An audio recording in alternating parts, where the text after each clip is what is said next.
Welcome, and thank you for listening to the Inspired By podcast, a sharing space that invites genuine connections with passionate, spiritual, and creative specialists that are inspired by spirit and walking their soul path with grace and the intention of touching and inspiring others from the heart. My name is Maya Abushtid. I'm a medicine woman, a shamanic practitioner, and a preparation and integration facilitator. I offer one-on-one and group medicine ceremonies on a regular basis, and I organize and hold retreats with emphasis on preparation and integration processes. I hope you enjoy and get some inspiration from this episode of Inspired By podcast.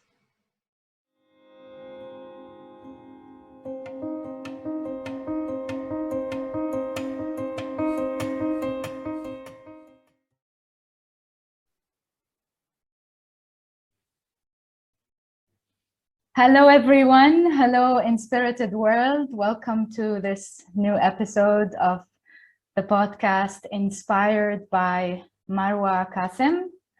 Marwa is a very, very dear friend and also someone with whom I have connected a while ago. And somehow more magic is happening between us. Welcome, Marwa, first. Thank you so much, Maya. What a warm introduction. Absolute magic is happening for sure. We're here right now and it's all unfolding. Indeed, and it's such a blessing, you know. It's in a way a kind of seeing the beauty happening while everything is going on at the same time, simultaneously. I'd like to start with sharing a little bit about you. So Marwa is an educator at heart, and she has a big heart. She has been in the field of learning and development since 2003, working with clients in 14 countries across 4 continents. Her passion lies in personal and team development with an emphasis on emotionally intelligent living. Marwa strongly believes that every human has great individual potential and strives to unlock and unleash that potential through inspiring and empowering others by her way of interactive training programs. I like very much what Marwa shared with me as we were preparing for this really spontaneous episode, and her purpose is to plant seeds of awareness that allow individuals to grow from within and tap into their potential. She is here to spread a heart-centered message. True love starts with self-love. And what a beautiful way to really share one's passion. If there is anything in common that we met at Marwa and myself after holding a ceremony for her, I think more than a year ago, it was to see the beauty in others and help them also celebrate that. So we can call it empowerment, we can call it celebrating that light in the other. And by doing that, we are also celebrating the light within us. Marwa, thank you for your time. First of all, thank you for allowing this to happen.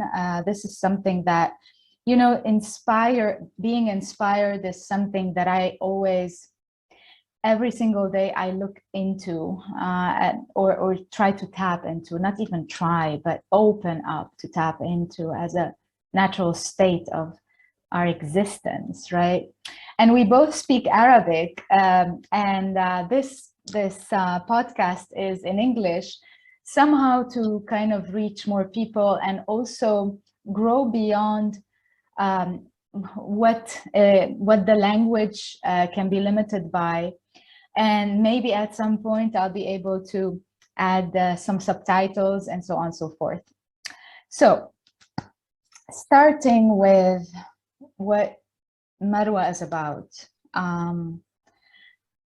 Our theme for today is related to planting seeds of awareness. And how would you relate to this, Marwa, based on your experience so far in the world of emotional intelligence and also spiritual intelligence for the past, 15 years, right? Or even more? To be honest, it started with myself, with how emotional intelligence changed me and shifted my understanding, and more importantly, my awareness of myself. Emotional intelligence really is all about being aware of our emotions and managing them in an effective way so that we can then be aware of the emotions of others. How can we really connect with someone if we don't understand our own emotions? Because we all go through the same emotions. So for me, planting seeds of awareness, it's so subtle. This idea of awareness, sometimes we want, something very descriptive and very hands-on, and, give me a worksheet to follow or give me some homework to do so that I can build my emotional intelligence. But in fact, it's really a lot more subtle, as with many things in our life, that we're realizing that the subtlety of just being aware, kind of like mindfulness. It's another word. I mean, the whole trend of mindfulness is really about just being present, being in the moment, not with the monkey brain, right? Not being all over the place and distracted. So for me, when I started emotional intelligence, it was because one of my clients asked me to deliver a workshop on emotional intelligence in 2004. Nobody understood what that meant at the time. Definitely I didn't. Wow. And to be honest, this was a multinational corporate client, and the word emotions at work was pretty much taboo. We don't mix emotions at work. We don't bring emotions into professional decision-making. But that's absolutely inhumane, because as humans, emotions are one of the defining characteristics of what it means to have a human experience. And that's the way our brain works too. I mean, scientifically, it's not just something in the clouds. It's also about how our brains process input, process information, and help us make good decisions. Without emotions, we will not be able to have good decision-making. So the first thing we start with in emotional intelligence is just starting to become more self-aware.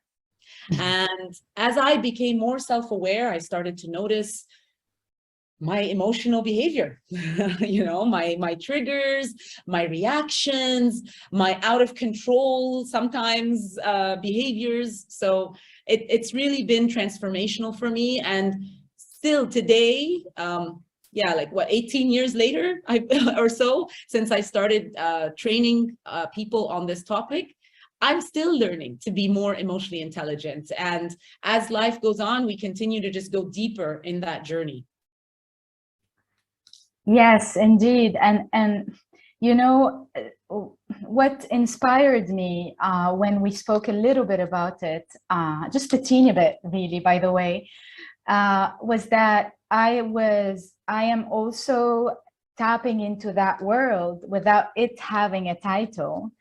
I have been tapping into it for quite a good chunk of time in my integration sessions, in how I help people prepare for ceremony, how to enter ceremony with an awareness, with a kind of a self-reflection, I would say. If someone is not already using any practice whatsoever, you want to call it whatever you want to call it, that touches on evaluation, self-reflection, mindfulness, looking into where did this come from, where is it residing in my body? Very much so. Today we're going to tap a little bit also into the body, the physical realm. And that's also how exciting this theme is for both of us. Somehow we meet in a subtlety under a definition of emotional intelligence or under the definition of spiritual intelligence. And when I started to look a little bit into those, you know, the world of emotional intelligence, and I noticed the spiritual intelligence. Now, when it comes to me, I relate to the spiritual intelligence because within it, there was an emotional intelligence that I experienced also. And it's amazing what you mentioned, because also in the world of shamanism, when I was living in Peru, someone used to tell me, who I used to work with, someone used to tell me emotions don't matter at all. And whatever you're feeling, Maya, it doesn't matter. And somehow this had a double-edged sword, because when we are acting based on emotions, we're usually reacting, right? There's a difference between reacting from a place of, as you mentioned, being triggered, and also, or responding from a place of, okay, I'm feeling this now. And if I'm gonna express myself, I'm gonna express myself knowing that this is gonna be part of that expression. How do you feel about the connection between IQ, so intelligent quotient, in parallel with EQ, emotional quotient, in parallel with SQ, spiritual quotient? Well, there's actually 4 types of intelligences, mainly, that we all have in varying degrees. And it starts with physical intelligence. When we're born as babies, we learn how to use the body, you know, how to walk. These are my hands, what can they do? So physical intelligence is also taking care of your body as you're growing older and realizing the importance of what you feed your body, nutritionally, how you move your body, keeping yourself active. Once we get through that and we learn how to walk and talk and all of it, we go into school, and that's where our IQ is developed, our cognitive intelligence. And that's very important because it has a lot of mathematics and analysis, language development and such. And this is important for our human existence, in fact. Then we get into emotional intelligence and spiritual intelligence. And the 4 intelligences combined, if you really have developed the 4 and are living from a high skill level in all 4 of them, this is what's called deep intelligence. And very few of us actually behave with deep intelligence, including myself, by the way. You know, even the gurus, the experts on these topics, they say, if I can apply this 5 minutes a day, you know, I've got it made. If I can apply this when I'm making important decisions in my life, then that's a good day, you know.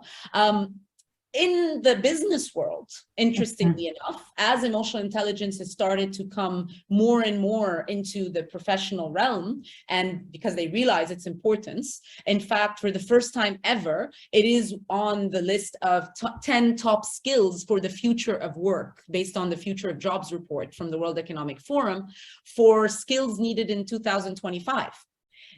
When they were looking at 2022, emotional intelligence didn't make the list. Interestingly. Wow. Yes. So, and we can share that information in the link. Yeah, later, that would be lovely. Yeah, for sure. And the thing is, when they realize how important emotional intelligence is, and comparing it with IQ, as you were asking, IQ will get you in the door of the job, right? It's based on, you know, how skilled you are, how competent you are, but your character, how you respond to stress, how you manage change, how you collaborate with others, how you deal with an irate customer, for example. These are all parts of your character, and these will help you not only stay in the job, but excel at the job. So the top performers are not the ones with the highest IQ, they're really the ones with the highest EQ. And some claim that EQ is responsible for 75% of your success in life.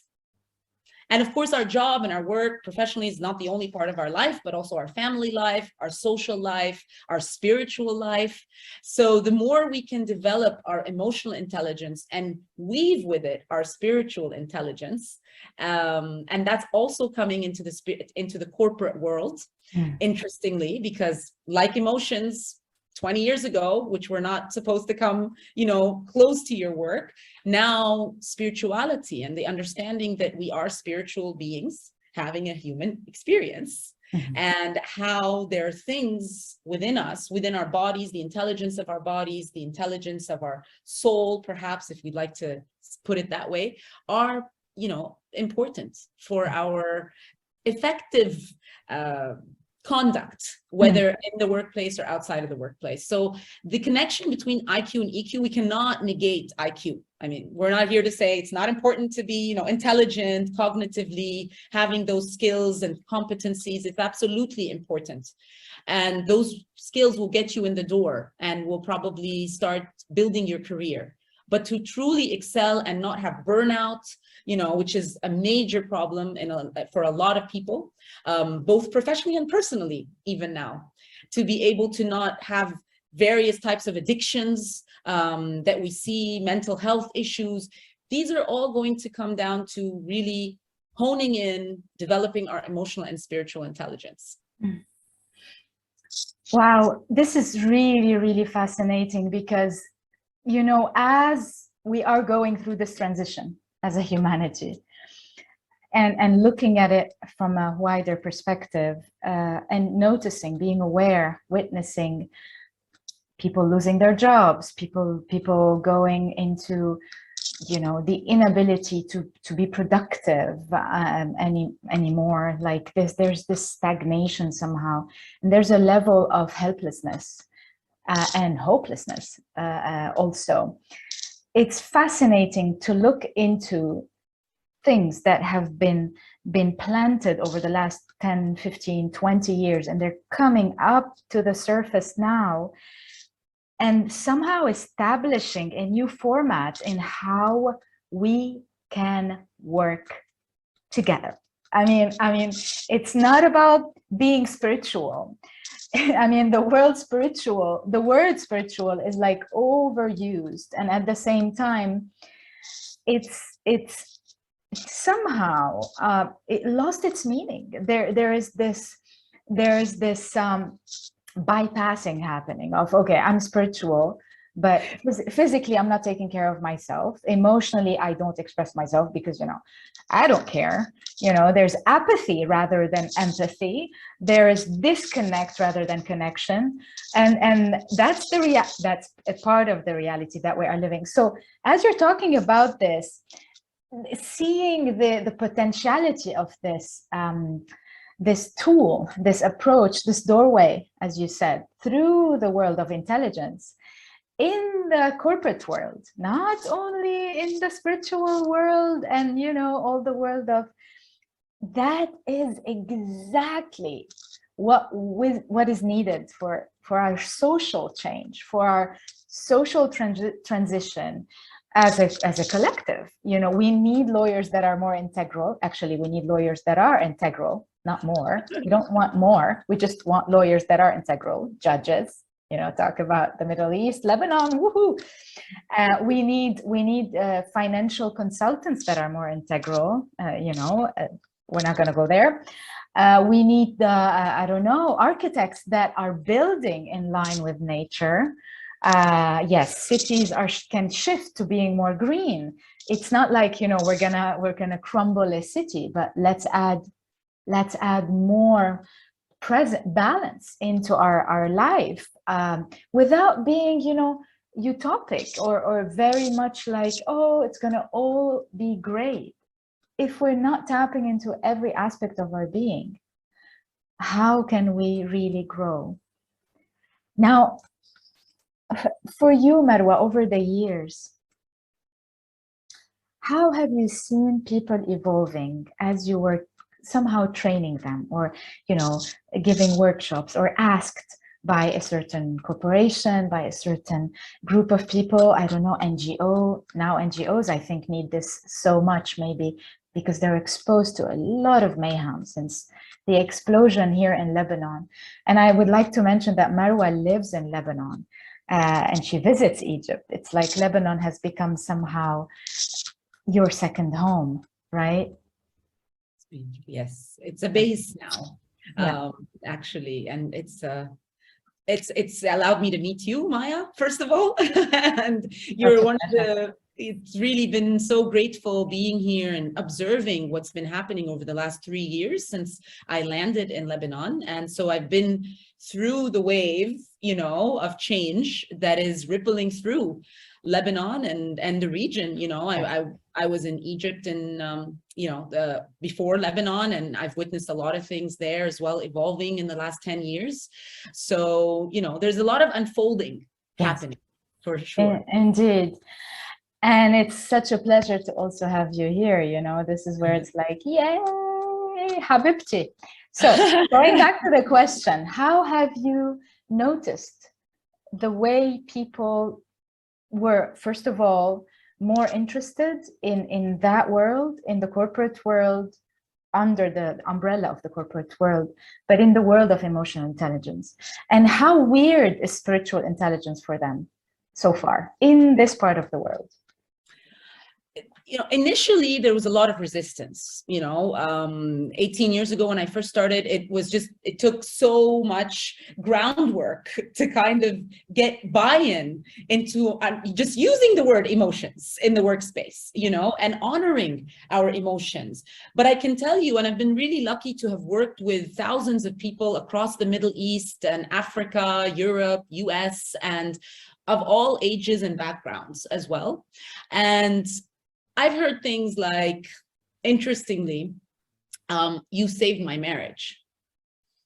And that's something that emotional intelligence brings to you, not even though you're taking it in a corporate setting, but you take it back because it's a part of who you are. You cannot separate who you are from work, at the workplace, at the home space, with your family and society. So there are people that when they really embody and embrace the concepts of emotional intelligence and just put it into practice, what I can tell you is that the customer relationship management, which was the start of my work with emotional intelligence with clients, and they wanted to deal more emotionally intelligently with their clients. They wanted happier customers, right? They wanted more engaged customers. And so they had much better customer satisfaction due to really applying many of these concepts that are related to emotional intelligence. Team leaders working with their teams have truly come back to me and said, this works. Because the end goal of emotional intelligence is building effective relationships. That's really what emotional intelligence is about. And I think that we're kind of really getting at a crossroads and tired of being treated as machines, expected to be homogeneous, monotonous all the time, at a performing at the same level. We are humans after all, and humans are not machines. Your best day will look different day to day, and your performance can shift because of that. In fact, statistics show that 90% of employees worldwide are stressed at work at least once a week. And I mean stressed like out of their minds. Stressed, like it's reached a point where they use coping mechanisms for that stress. Some are positive and some are negative coping mechanisms, or some are, effective and others are ineffective. They don't really deal with the core issue. And we can definitely talk about that in a little bit. But that stress is causing a lot of mental health issues and low performance by some of the top people when they come into the workplace, and they're super happy, excited, motivated, engaged, and yet the stress of the workplace and them not knowing what kind of skills they need to cope with that, with the ever-changing hurricane of change that is happening in the workplace, and has been happening with not only with what's going on the last 2-3 years, but also with the technology and the ever-changing technology, and everything needs to happen faster, everything needs to happen better, everything needs to happen bigger. And so with that brings a lot of stress to people. So how do I deal with that? People are really at a point where they need to find better mechanisms, true results from those mechanisms. So I've seen quite a shift in the working world. Now, emotional intelligence is part of your performance management appraisal. It's being put as part of your key behavior indicators, like key performance indicators, which are about the hard skills, the technical, competencies. We now have key behavior indicators, and emotional intelligence tops the list on how we can assess somebody's emotional intelligence at work. So it's become almost like part and parcel now of the working world, particularly with top corporations. If we're talking about Silicon Valley, if we're talking about multinationals, if we're talking about, the startup tech industry, which I've worked with in Lebanon, and it's really thriving, but they have a lot more awareness of this need to balance their life. What our generation, Maya, used to call work-life balance, which was always a term I disliked, and has been shifting dramatically in the workplace. Because first of all, if you notice, we put work/life as if work comes first, and it's separate from our life. And now it's really about life balance with all that it brings. And this in case someone has work, and when someone does not have work, somehow they're seeing that they don't have a life. And that's where we are at now. When we talk about, I'm not going to call it any kind of class kind of countries, because now I don't see any first world country or third world country. I see that we are all facing a kind of a horizontal expression of what is going on, while it's like chaos everywhere in so many different ways, in different amplitudes, I would say. Now, again, there's this, there's so much potential there. And because of that, and feeling that with you, not only in a theoretical way, and probably we'll maybe share a little practice together in a bit about how to feel. Like you can guide us through a little exercise, maybe like a minute or two, that just for people to sense on what is that, other than the information that they might read online and the references that I will be adding in the description under this video. Where is it that, what is it that you're focusing on now? Let's put it this way, with what you're dealing with here in this part of the world. Well, I'd actually love to invite you to actually play a little game with me, Maya, and it's called Focus. Funny enough. Yes. So it starts with trust. So you're going to trust me and close your eyes just for a few seconds. And with your eyes closed, and anybody watching this or listening in right now can do this with us. Just close your eyes in the space that you're in. You don't need to change anything or do anything differently. Just close your eyes for a few seconds. And with your eyes closed, I want you to think of the color blue. Just think of the color blue for a moment. And with your eyes closed, I want you to think about how many things in your current environment around you, where you are right now, where you're sitting, standing, laying down, driving, whatever it may be, that are the color blue. And just give a number. So Maya, I'll play this with you. How many things do you think in your current environment that you're in? I'm not doing any magic here. I'm sitting on my space, you're sitting in yours, that are the color blue. Give a number. 2 things, 3 things, 4 things. So what you mean by this is in the room I'm in, right? Yes, exactly. I would say at least 6 that I'm aware of. Okay, fantastic. And just to be clear, this is your space that you're familiar with, right? That you're sitting in right now. Okay, beautiful. So I invite you and our audience to open their eyes now. Once you've decided that number, Maya's decided 6, you can decide whatever number or guess whichever number it is. We trust you that you're doing it with your eyes closed. And now open your eyes. Maya, you may please open your eyes and look around the room for just a few seconds and try to gauge if your number was more or less of what you expected to find in that room that is the color blue. Well, I'm able to find 7. Uh-huh. And I bet if you think a little bit more. Well, I mean, parts of my pillows, they Yes, have blue in them. exactly. There's the tip of the pens, you know, Exactly. the Yes. beak. There's a little box that I added today on my table. It has some blue in it. I remember the oil burner beside me. It's blue too. And perhaps also in the curtain behind you, if there's any blue. oh, yes. Because that's all I'm seeing. Right, exactly. There's the, you know, the artistic thing that I have. Oh my God, there is, oh my God. So much blue. There's so many blue little wooden things here, of course. Yes. Yeah, yeah. And you know, I was watching only the sides exactly. here and the front. With a 360, you know, view of things, I'm sure you'll find quite a few blue.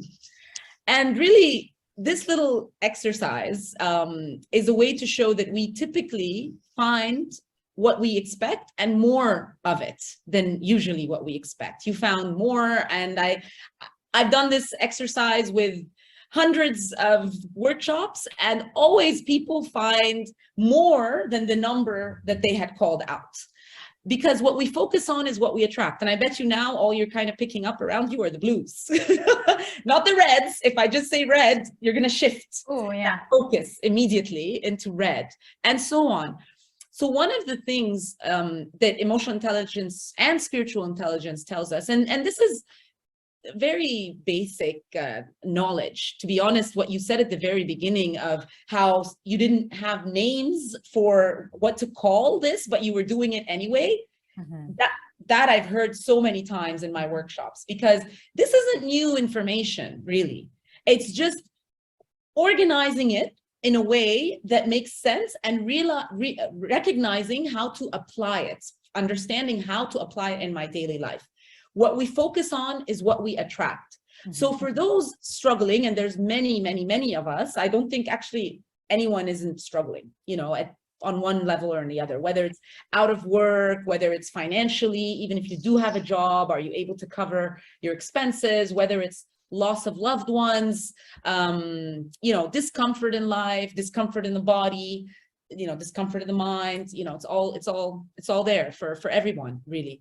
But when you start to think from an emotionally intelligent perspective, you become aware of what are you really focusing on? What is your self-talk? That's one of the key skills to develop when you're first starting out with your emotional intelligence practice. We say it's about self-awareness. It starts with self-awareness. What should I be aware of? Self-awareness, what does that mean? What I'm wearing today? No, it's not just that, although that can be a part of it, because that does reflect your mood, by the way. That's a topic maybe for another time. But look at how you're talking to yourself. Start to monitor a bit, pause and think, how am I communicating with myself? Forget about anybody else right now, just about yourself. And I heard this, or I read this sentence the other day, and I loved it, which is, if we spoke to our friends the way we speak to ourselves, we would have no friends, basically, because we can often be so harsh and unkind sometimes to our own selves. You know, when I do something wrong, or when I miss something that I should have taken, you know, notice of, or I don't perform as well as I thought I would, I badmouth myself, say, Marwa, oh my God, you're so stupid. How could you do that? What's wrong with you? And worse stuff that we're just gonna censor right now. But you can imagine, you can start to realize that what I'm focusing on are my weaknesses. Is that what it is? That's not emotionally intelligent living. Emotional intelligent people focus on their strengths, their talents, their gifts, their opportunities. They adopt an attitude of gratitude as well, which is super relevant when it comes to managing those emotions. And we're going to get to that in just a minute. But with self-awareness, all we're asking right now is just be aware. So pause during your day as many times as you can. You know, we say pray 5 times a day. So with the prayers of 5 times a day, at least ask yourself 5 times a day, how am I feeling right now? And start to become aware of what are the words that I'm using to express those emotions. And as you start to do that, you start to differentiate between something called a state of being and a trait within your personality. So self-awareness also, once you start monitoring that self-talk, once you start becoming more aware of your emotions, you start realizing, am I just in an angry state right now? It's temporary. A state is temporary. But is this become my trait? Have I just become an angry person? Have I become, you know, an irritable person, an anxious person? There's a very big difference because states, yeah. Oh yeah, and sorry, Marwa, this is where as I'm listening to you, I mean, when it comes to what is going on with people, and I'm sure you're seeing that from the perspective of this realm that you mediate. How I see that in the realm of shamanic work and shamanic journeys and ceremonies and preparation and integration for ceremony and after ceremony, is that there's so much identification with the state. And there's a big difference, as you're saying. But there is also, what I'm seeing is that how can we bring this into tangible ways? There's a lot of subtlety here. There's a lot of, you know, the way you express it, it's elusive. And there's the gross sensation, you know, in Vipassana, for example, one of the, basically the only meditation that taught me so much about the subtlety of things instead of the gross aspect of things. Most people are living in the grossness of things, the what is going on so much outside. How can you guide someone to start looking inwards, to stop while there's a lot going on? There's so much happening in their families. There's so much happening in whatever, the world around them, security, safety, all of that. If we would look into the split that is happening now, because there's really a split. There are people who are going full thrust into intensity. So they're snapping and snapping and snapping all the time because there's insanity. There's literally states of insanity. And there are people who are looking for ways to start and also continue, not only start, because one of the things that I also noticed with people is that there's a lot of theory when it comes to practices. But let us bring our talk today into practicality, tangible embodiment, the physical realm. What is that about in the world that you have experienced so far and you are growing through in your life, as a woman, as a wife, as also someone who taps into the corporate world, and someone who's also having her own practices, spiritual practices too?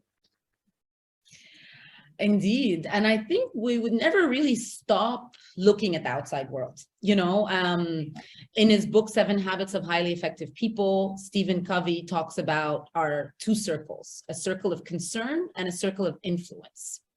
And we're concerned with a lot of stuff. Okay. Wow. So the circle of concern is a big one. Yeah. And typically within it, encased within it, is the circle of influence, which is typically smaller because we cannot directly, or even sometimes indirectly, influence everything we're concerned with. Like traffic is bad, you know? Yeah. What am I going to do about it? Right? So you start to look at what it is that you can do. And people who are highly effective start to practice something where they focus on their circle of influence. And who is smack dab in the middle of that circle of influence? The one person I actually can influence and know whether they've been influenced or not? Myself.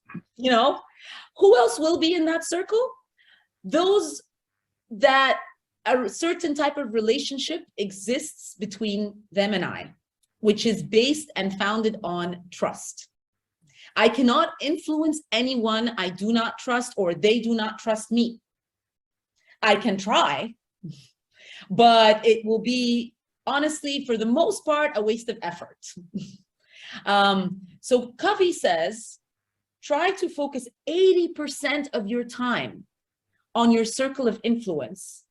And we're not saying don't write a letter or an op-ed or create a blog and share your experiences and talk about what it is that you're angry about or, you know, wanting to change in the world. But that's the circle of concern. Be proactive, you know, be an activist, be an advocate, but take 20% of the time for that circle of concern and 80% for the circle of influence. Mm-hmm. So simple example, traffic is bad. So you're not going to change the traffic system in your hometown. What can you do about it? What is it that is within your control? You can leave earlier. You can decide not to drive and use some sort of other modes of transportation so that you're relaxed instead of reaching, you know, the workplace or wherever you're going, very anxious. What's that worth to you, right? Because people say, but, you know, it's expensive. Your mental health is a priority.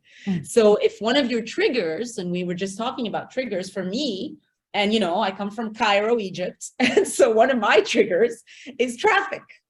And I started doing different things to navigate that. So when we talk about what it is that we can influence around us, more and more we realize, and social media and the media in general makes us very aware of all that's going wrong with the world and all the negativity out there. One piece of advice is definitely decrease your interaction with media and social media. That is, yeah, I know, Maya, you're doing that. And yes, and you know, because what's that feeding you? What's that feeding your brain and your body and your emotions and your soul, your spirit?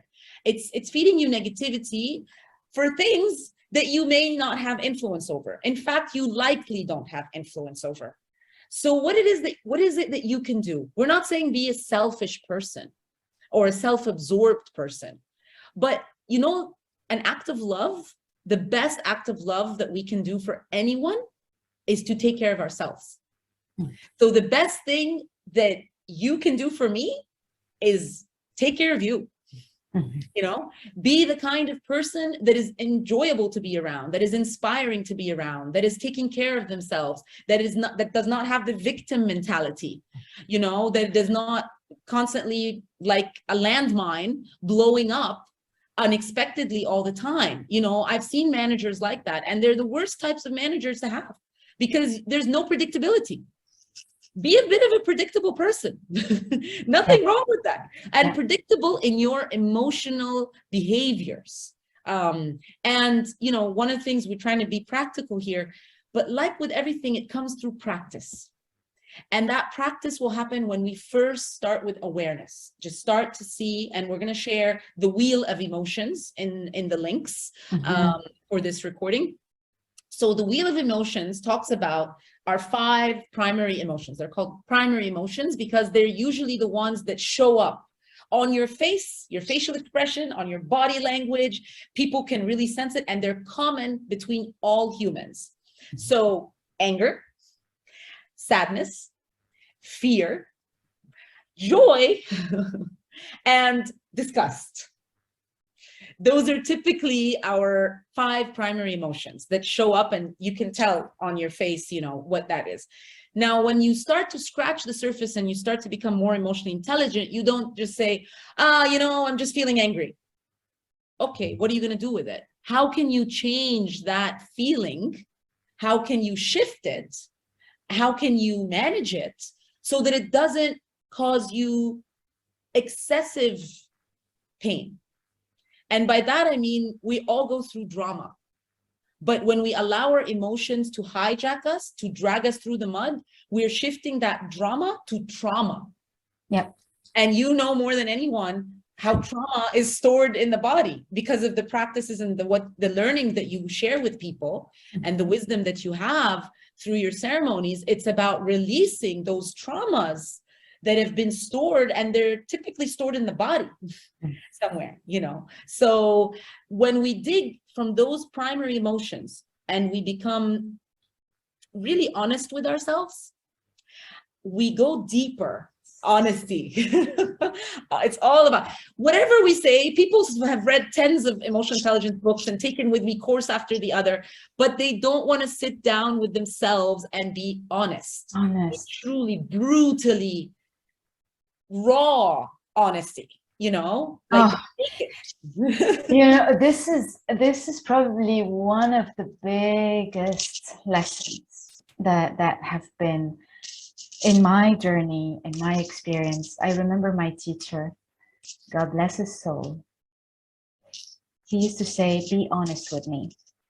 When people would go on a retreat in the middle of the Amazon, be honest, just be honest. Because this is a major part of the healing. I was talking with someone 2 days ago, after her ceremony, following up with her. She's a beautiful, beautiful being. And something was coming up for her. And her response was disgust. She was disgusted by the event that is coming up that happened 30 plus years ago as part of the integration, because it's basically the work is after ceremony. And I'm sure this is how it works also. After you give a workshop, when people go and bring that into their life, bring it into their practice, because it's not like a school. This is a life kind of experience. This is life related. That's not a kind of a educational only. It's kind of shining light, shedding light on, as you said, becoming more human. Because if there's anything that we're learning now, or what I'm seeing more of, is how to become human again, how to remember our humanity. And so, yeah, there are many tools, there's many practices, there's all the technology involved in it, because there has been a kind of a distancing, I'm not going to say disconnect, a distancing from our natural human expression. As women, mostly, I have to say this because this is something that we have also distanced ourselves from for, I would say, thousands of years. And now we're coming back into this natural expression of being wild, but being wild in the beauty of who we are, not in crashing and collapsing and crumbling and all that hierarchy of control. So this woman was sharing with me, I feel disgusted by this memory because it shaped my life for the last 30 plus years ago. And she's like, I don't know what to tell you anything else. I'm like, this is simply beautiful because you're being honest. And she was literally expressing disgust. And I'm like, this expression itself, she's like, I can't snap out of it yet. And I'm like, you have to go through it, because if you don't feel it, then you won't be able to process it. It's that teenager that could not process it 30 plus years ago that is now processing it. So that's that part of you. And mostly, again, Marwa, I would like to tap into the body. Where is it happening in the body? Which part of that, especially when it comes to us, it's the womb, it's the digestive system, it's the heart space, it's that congested, that constriction, right? And how can we relay it in a safe space? Would you also agree with the fact that when you are expressing, there has to be a safe space that in which you are expressing also within the realm of emotional intelligence and spiritual intelligence? Absolutely. Yeah. Safe spaces are what we're all seeking. I mean, safety is Maslow's hierarchy of needs. After been fed and sheltered, we look for safety and security. We want to feel safe. We want to feel safe in our bodies to begin with, and we want to feel safe with those that are supposedly the closest to us, our loved ones, our families. We want to feel safe with our friends, our social network, our neighbors. We want to feel safe within our society, our globe, our world, our earth. We want to feel safe with what we eat, what we put into our bodies. And of course, with all that, I'm sure everyone is, hearing this and saying, do I really feel that in any of it? And I can definitely tell you that it starts with self again. And if I was to give a beautiful practical technique to find a safe space, is journal. Express your emotions to a journal. Have your journal, write in it, allow your expression, allow your voice, allow your words, if not to be spoken out loud, to at least be expressed on the page, to be written down. And by the way, this is a beautiful practice to gauge our emotional awareness over the day, the week, the month. If you start just, writing one thing every day at the end of the day, reflecting on how was today for me? What were the main emotions that I felt? Because we feel so many emotions throughout the day. And what's, if we balance, are they mostly positive or negative? Are they mostly bringing us joy or fear or anger, and start to monitor, because those states, today I felt a little bit triggered by this, but little by little, they're cumulative and they can become your habits. So what kind of habits do you want to have? That you snap back at anybody who says anything to you? I used to be a very, very angry, reactive driver. And with emotional intelligence, I realized that I'm only hurting myself. I'm allowing my adrenaline to, go through the roof, and putting myself in danger, because when the adrenaline goes high, as you know, from your scientific background, you do not make effective decisions. So to bring this again into the body, like you said, and to give a very practical piece of advice, when you are triggered and that trigger makes your adrenaline pump, and when that is because you feel it in your body, either your hands will be shaking, you start to grit your teeth, you start to feel a closure, tension in the muscles of the body. You usually, all of us know when our adrenaline is pumping high, basically, throughout our bodies. When that happens, we are being hijacked by our instinctual brain, by our caveman brain, the oldest part of our brain, the amygdala, which is a beautiful thing, because when we're really in danger, that adrenaline helps us with the fight, flight, or freeze, and honestly, while you're in that state, you will not make logical decisions. And if you notice that you are in that state, at the very least, don't make any decisions that you will regret.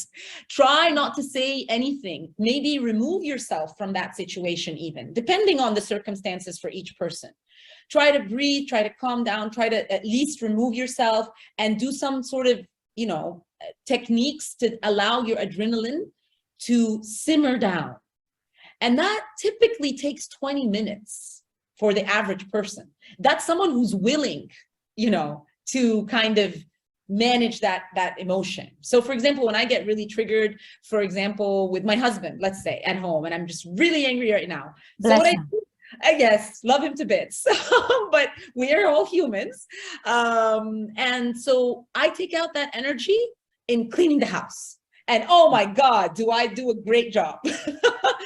But I do it like to release that physical tension that is in my body, you know, or I go and I try to watch something a bit comical or read something to calm me down or do breathing or go for a walk outside the house, remove myself from that situation, listen to music, dance, you know, all these are great techniques to help us, you know, calm down again, because it's like a raging storm in our body when we are triggered and the adrenaline is pumping high. So, you know, clarity comes when the waters become calm and still. Then we see clearly. But when we don't behave in that way and we're reactive, like you mentioned earlier, rather than responsive, then typically not only do we make poor decisions, we typically regret them. At work, you write an email, you get an email, makes you, you know, shoot thunder and lightning out of your eyes and ears, and you decide, I'm going to respond to this right now. How dare he? What is he thinking? How could he say that to me? You know, and you tap it out, you storm it out onto your keyboard. Don't send that email. You can write it, just put it in the drafts and give yourself some time. 20 minutes, go for a coffee break, you know, go do something else, maybe send it in the morning if possible. Just don't react in that moment. That's the second most important skill with emotional intelligence. After self-awareness is self-management. Just because you become aware that you're easily triggered, that you're highly sensitive, what are you going to do about it? Because it's only hurting you. So we need to start practicing some self-regulation. Not control, but regulation. Yes, yeah. And you know, it's fascinating you're mentioning the word control because so much is happening in my space now. There's a lot, obviously, as you are aware of, there's a lot happening when it comes to tapping into that area of managing instead of controlling, right? What I'm seeing more of is that build up for what was repressed over time. Now, in the corporate world, there's the role play. Because in the corporate world, you enter and you're role playing somehow that position that you're presenting, right? But if we're connecting work with life, and now probably, you know, not probably, after this last whatever 2 years of, I don't know what to call it anymore, storytelling, let's put it this way, where people stayed in their houses, there was a need for seeing where they are in their life.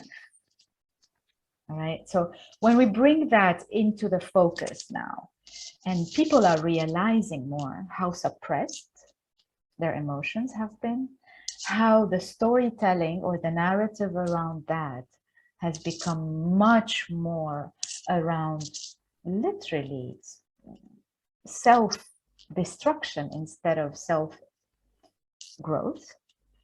Do you see, Marwa, at this point in time, that there is somehow a need for a kind of a shift, like a big shift in releasing? It's like a big purge until people get to the so-called self-management. Because as long as we're kind of going into techniques that are about, you know, take it easy, calm down, this is not working for most people.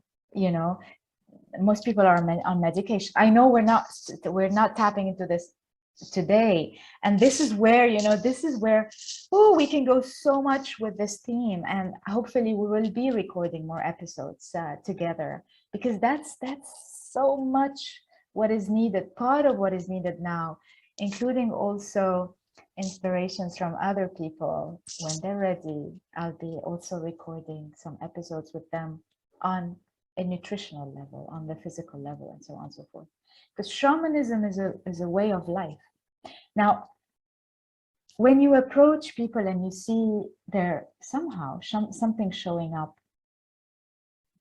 in the way they work, related to traumas in their life, related to the fact that, because now that's the theme.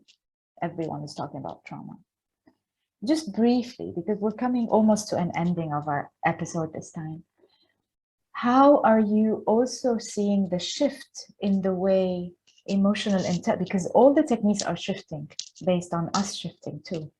How are you seeing emotional intelligence is serving even more in opening that space of tapping into a state of release and then buffering, coming to clarity again? And also spiritual intelligence, because they're very much interlinked, and physical intelligence. It's interesting when we try to tell people to calm down. That's the most thing that won't make them calm down. I try. Oh, absolutely. And it won't work. It won't even work for yourself. But actually, what we're saying here with these techniques is you don't need to calm down physically. In fact, you need to release it physically. So, whether it's cleaning the house or dancing vigorously, or even taking a newspaper or magazine and tearing it up, going to the gym and, taking a boxing class, you need to release that extra electricity that is in your body right now, and on a daily basis. We have preventative techniques, and then we have, techniques that we do after emergency. Emergency ones. Exactly, in the moment, after the fact. But the more you can work on preventative techniques, such as immersing yourself in nature as often as possible, grounding. There's so much science coming up now about the importance of barefoot on the earth, in the mud, on the soil, on the grass, on the beach. This is traditional. This has been there thousands of years ago in many parts of the world. Now science is just shining the light on it even. Exactly. More. Take off your shoes. In fact, in indigenous cultures, they call them the blindfold of the feet. So it's like, take off the blindfold and allow Earth, our mother, to absorb actually that excess energy that you may have. So try to do that, if possible, as a daily practice, at the very least as a weekly practice, to just release that extra current that is flowing. It's like with electricity in the house, you have to ground so that you don't get shocked every time you turn on the lights. So that's one beautiful preventative technique. You talked about nutrition. Absolutely. What we are feeding our bodies is just as important as what we feed our minds intellectually. So nutrition, our sleep. And, one of my very good friends is a sleep advisor, and she's been giving me so many tips about how we can sleep better. So sleep, what you eat and how you move, how you interact with nature. These are all beautiful ways so that when the time does come where we are triggered, we react a little bit less intensely. Yes, this way. That's true. That's very, very true. Thank you for sharing this, Marwa. And so sometimes do you take corporate people outside of the office and just ask them, take your shoes off or lie down on the ground or something like that? Do you do that? Oh, absolutely. And actually now even corporate is open more to breathwork sessions, to meditation, to mindfulness practices, to games that really bring out what is truly held within. And one technique I also want to share with you, Maya, and with the audience is the body scan. We talk about embodiment, right? So when you're feeling some sort of emotion, when you ask yourself, how do I feel right now? Check with your body. Do a full body scan from your head to your toes. Are you holding tension in your shoulders? Then you can do something about it, even if you don't know why, by the way. You don't always need to know why, you don't always need to understand, but you can start, shaking out your shoulders or sign up for a massage or something, if you feel it in your stomach, then, you know, maybe there's something there that is just feeling tense and nervous about something. You start to understand, okay, maybe I can calm down, drink a lavender tea or something, you know. Or fast, or spend half a day with just drinking water. Just go through a little bit of bringing some lightness into your body. Absolutely. There's an overstacking, and the digestive system is not able to process the emotions and the food at the same time. Yeah. And also, you know, Google whatever it is that you're feeling, you know, and see what it is that you can do about it. We have a wealth of knowledge at our fingertips right now that there's really no excuse not to know. There's no excuse not to do something about it. It's about willingness. The only way we can change habits, no matter how educated we are, how much we learn, if we don't have the willingness to apply, to put it into practice, it's just like, you know, blowing in the wind. It's not going to really land. And one of the things that emotional intelligence tells us with self-management is don't just focus on all the bad, I'm going to put it in quotes, the bad emotions. If we notice the 5 primary emotions, only one of them is kind of good, the joy that we all are running after, right? To be joyful. But also to do that, bring more joy into your life. Be more self-motivated. If you notice in emotional intelligence, it starts with self-awareness, self-regulation, self-motivation, self. Before we can drive out in the street, we need to learn how to drive ourselves. We need to have a well-maintained vehicle so that we don't cause trouble on the road, you know, so that we know how to interact with others in our environment. So self-motivation is about bringing more joy into your life. It's about looking at things in a more grateful manner. It's about doing things that you enjoy, finding your flow state. And that's one of the most beautiful feelings that anyone can feel. And I'm sure each and every one of us has sensed it. You're in your flow state when you lose track of time and space, and you are just so in the moment. That is true presence. And when you do something while in a flow state, that's really some of your gifts. And that's really what you should pursue as a purpose. So as you find your flow state, you get more self-motivation. This helps you deal with whatever chaos is happening around you in your life. You can create your own environment within your own body, mind, small space.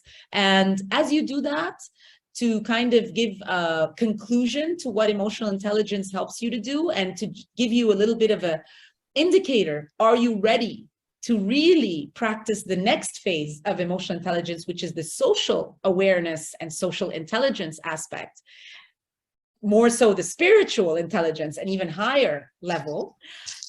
You gauge it by realizing, how well do you listen? Listening is the starting point of showing love to others, really. If you want to show love, you practice listening, and effective, empathetic listening.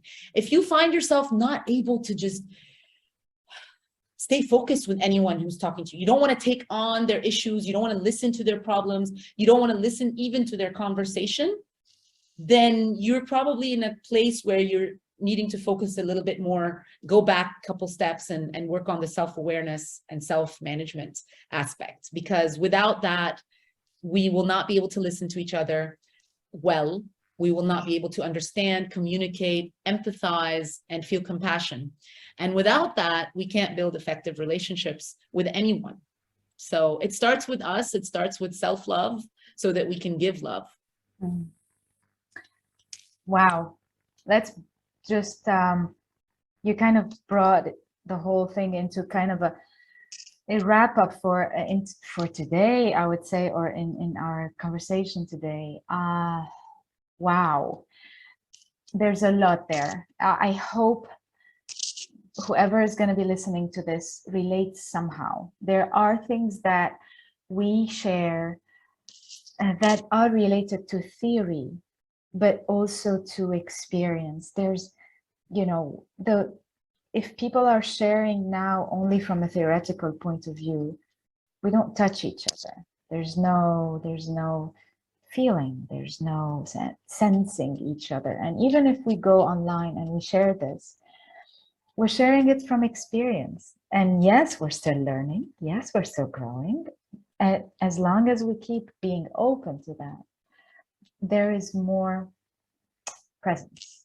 there is more presence also to learn and to grow and to connect and to cooperate together and be honest with each other. And I love what you shared while we were preparing for the episode, the balance, the balance in especially spiritual intelligence. And I think I have a sense that we will have more episodes together. So we'll talk probably more about spiritual intelligence in how it is like a bird, right? With a two-winged bird. One of the wings is compassion. The other wing is wisdom. The wisdom is based on experience. It's not like theory and just rolling in the mud in ideas, which is just so intangible. It is like there's like this absurdity to it. There's a utopia to it. If there's anything that I relate to, and including people, it's the people who are bringing this here. If there's anything that we need at the moment is to be more in our body.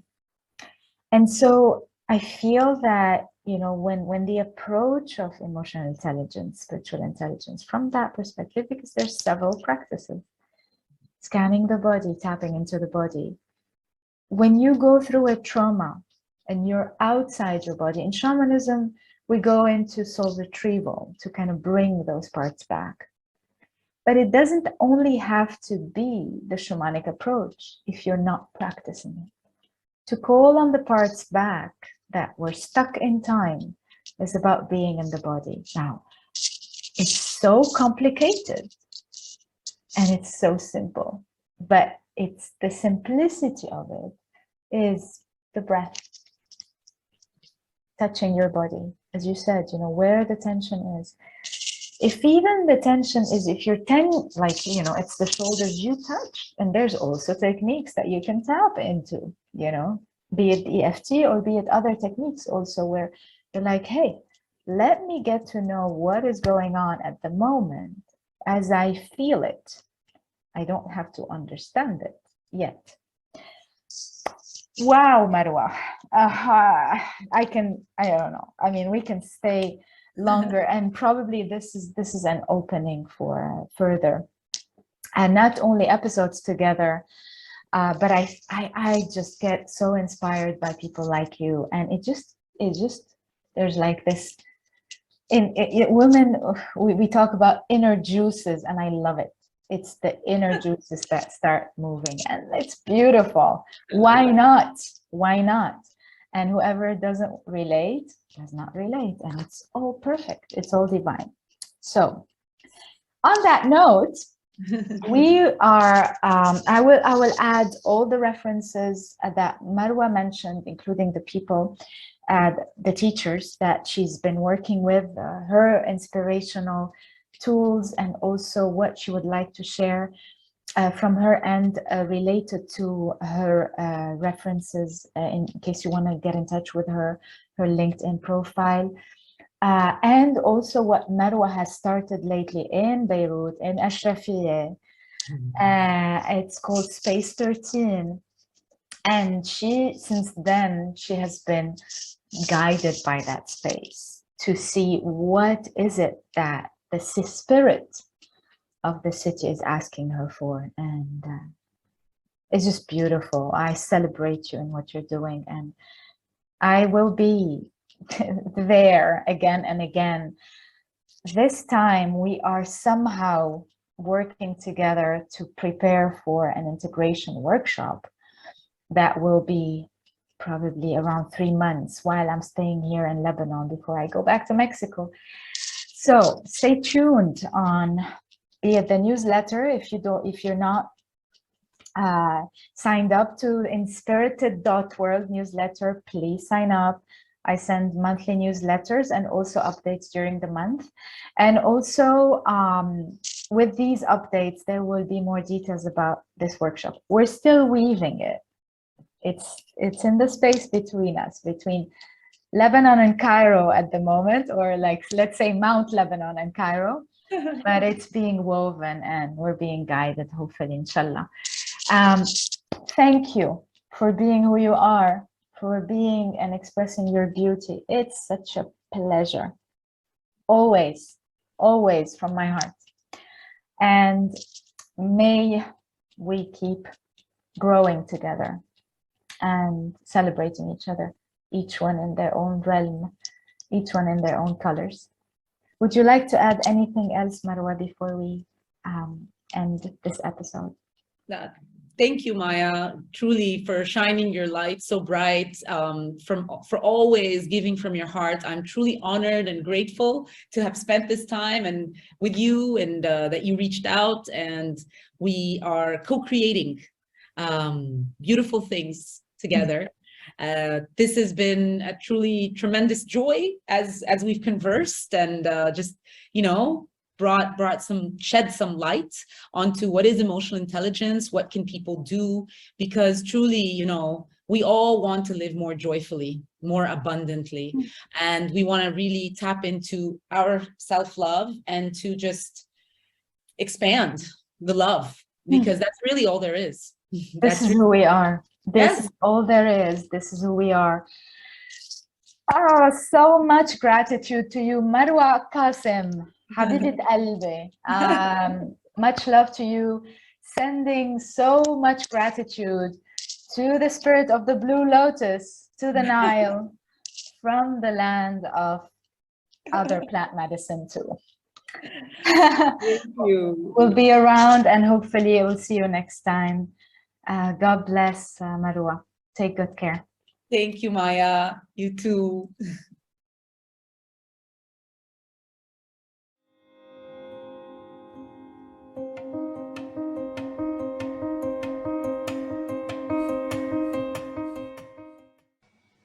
Much gratitude for tuning in and listening.